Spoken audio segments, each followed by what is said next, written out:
It shouldn't come off as a surprise that the Battlefield franchise has a tendency for releasing games in a half-finished state, only to turn things around and polish them to near perfection over the course of their respective life cycles. Despite this being the case with almost every title, there is one that has solidified itself as a prime example of a product that launched in a terrible state, only to become a fan favorite within the following 2 years. But in order to dissect it, first we need to transport ourselves 10 years back in time.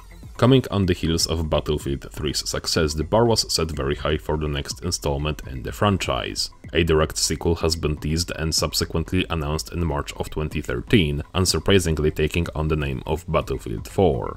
With the iconic reveal of its multiplayer mode during the E3 just a few months later, the hype levels went through the roof, as the game has promised less gameplay restrictions, improved customization, enhanced visual fidelity and more.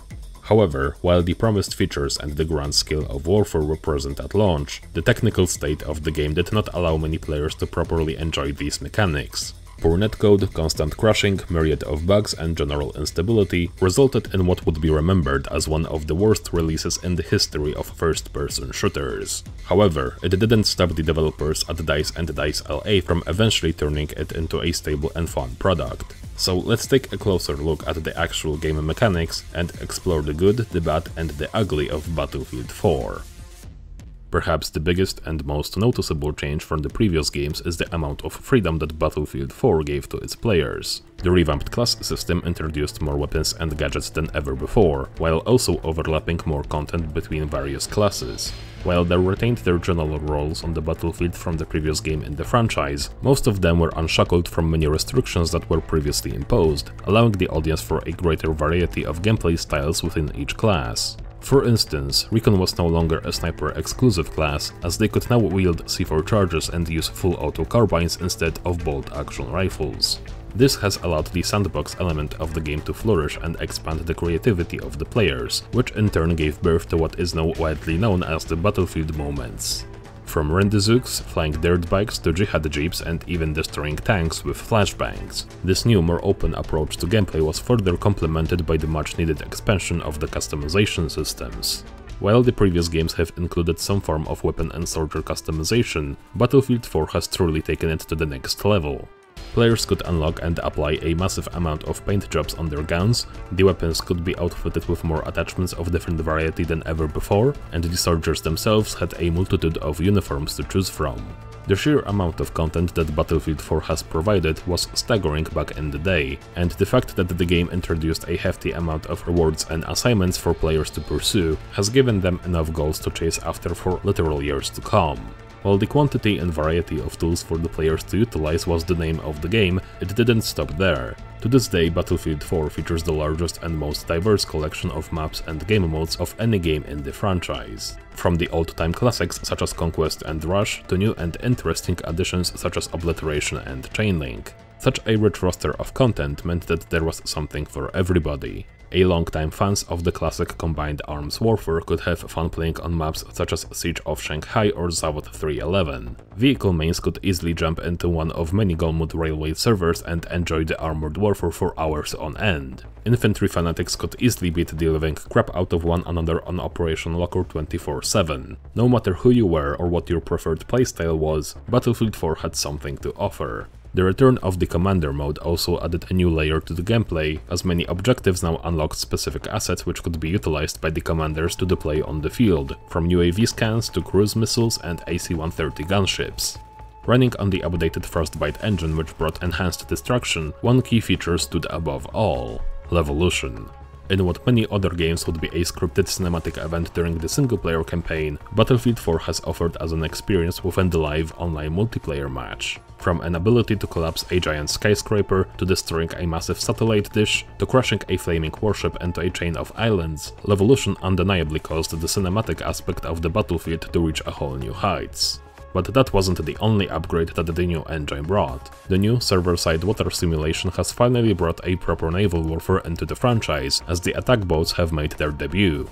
We also shouldn't forget about one of the most crucial additions to the game that came along halfway through its life cycle. With DICE LA taking over the reins of the post-launch support of the game, Community Test Environment has made its first appearance. It was a completely separate version of the game client that allowed not only to properly playtest the upcoming changes to the main game, but also explore different initiatives and experiments as well as gather direct feedback from the community. Such a brilliant addition was truly the turning point in the life of Battlefield 4, and while it certainly helped to fix most of the game's core issues, perhaps most importantly it cultivated a healthy relationship between the fanbase and the developers, a quality that is extremely rare to see in the modern gaming industry. However, being such a large and expansive project, it understandably wasn't perfect, and it's only fair to admit that Battlefield 4 had its fair share of issues. Most of them were especially noticeable at launch, as the game was clearly shipped prematurely, which resulted in a sizable backlash from the community.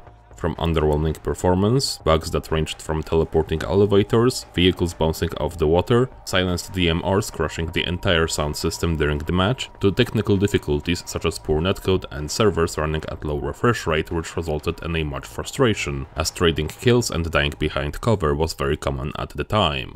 Then there's the game balance, and while in some areas the developers did fairly well, it certainly suffered in the others. Despite the best efforts to eliminate the meta weapons from the previous games such as M16A3, Battlefield 4 ended up having its own roster of guns which were clearly above the rest, from Ace-23 and M416 to MG4 and SRR-61.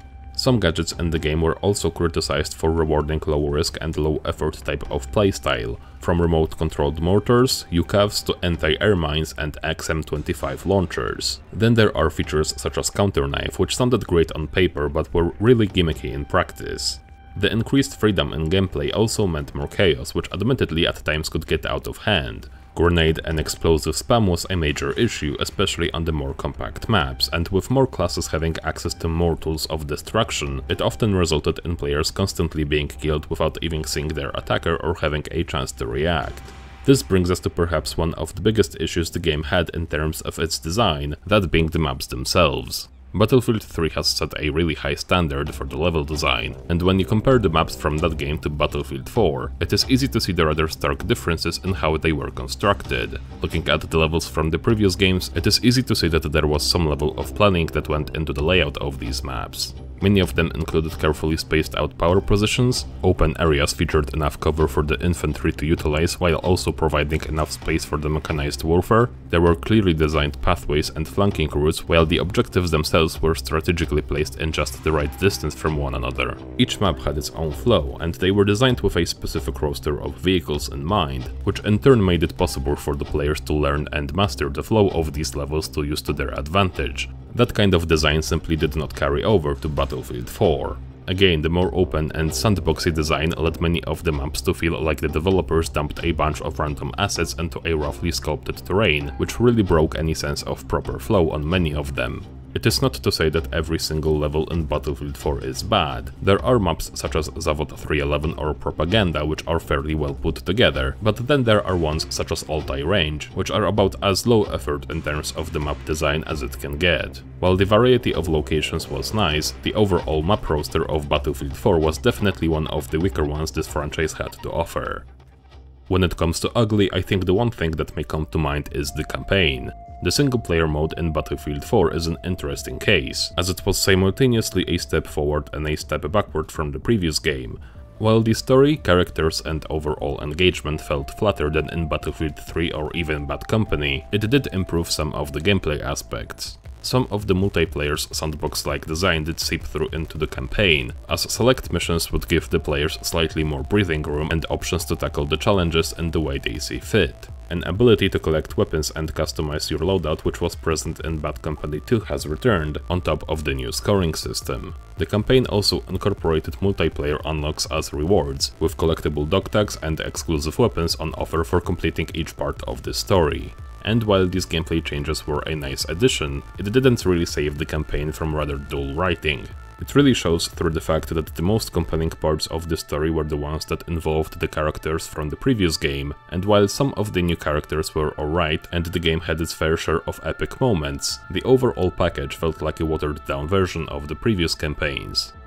In conclusion, Battlefield 4 is arguably not a really well-designed game in terms of balance or technical stability, but it certainly remains to be one of the most beloved entries in the franchise.